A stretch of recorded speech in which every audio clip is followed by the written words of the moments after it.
अगर आप पैलेस्टीन के लोगों को उनकी बेसिक नेसेसिटीज से खत्म करोगे, अगर पैलेस्टीन पे इनडिस्क्रिमिनेटरी बॉम्ब्स मारोगे, अभी तो ये लड़ाई है, इससे पहले आप लगातार उनके ऊपर सर्विलेंस रखोगे, अपने आप को बचाने के लिए वहां पे पूरा उनको क्लोज कर दोगे, उनके ऊपर पूरे के पूरे कैमरेज रखोगे, और उसके बाद अगर उनका विकास नहीं हो पाता है तो वो लोग फिर as a religion, as a reason वो लोगों का सपोर्ट लेंगे जो उनको सपोर्ट कर रहे हैं, और जो सपोर्ट कर रहे हैं वो एक्सट्रीमिस्ट हैं, उनको उस एरिया में लड़ाई चाहिए, और अगर उनको उस एरिया में लड़ाई चाहिए तो वो उस एरिया में लड़ाई करा रहे हैं, और जब उसके बाद वो कंट्री उसको सपोर्ट कर रहे हैं तो लड़ाई हो रही है।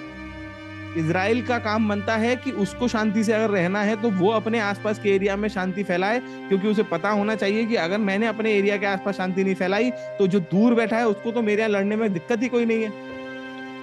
तुम समझो ना, ईरान को कोई दिक्कत नहीं है ना इजराइल की जमीन पर लड़ाई लड़वाने में। जो अमेरिका ने आज से पहले किया वो ईरान कर रहा है प्रॉक्सी वॉर। तुम समझो ना पॉइंट क्या है। इजराइल ईरान जो कर रहा है उसने किससे सीखा? उसने यूरोप और अमेरिका से सीखी पूरी कहानी, कि अगर तुम जमीन पे अपनी नहीं लड़ना चाहते तो दूसरे देश में अपनी आइडियोलॉजी फैला के प्रॉक्सी वॉर शुरू कराओ, या तो दूसरे देश के लीडर को खरीद के प्रॉक्सी वॉर शुरू करवाओ। तो उनने प्रॉक्सी वॉर कौन सी शुरू करवाई? बाकी लोग क्या करते थे? डिक्टेटर बिठाते थे।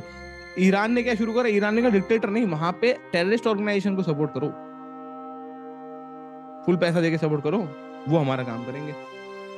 और इसीलिए ईरान पूरी दुनिया के लिए इतना खतरनाक है और सबके लिए खतरा है, इसीलिए वो सोच से खतरा है। ईरान को अपनी ये सोच सही करनी पड़ेगी। बट सवाल यही आता है कि अगर सब अपनी सोच सही कर ले तो ये धरती सच में धरती ना हो।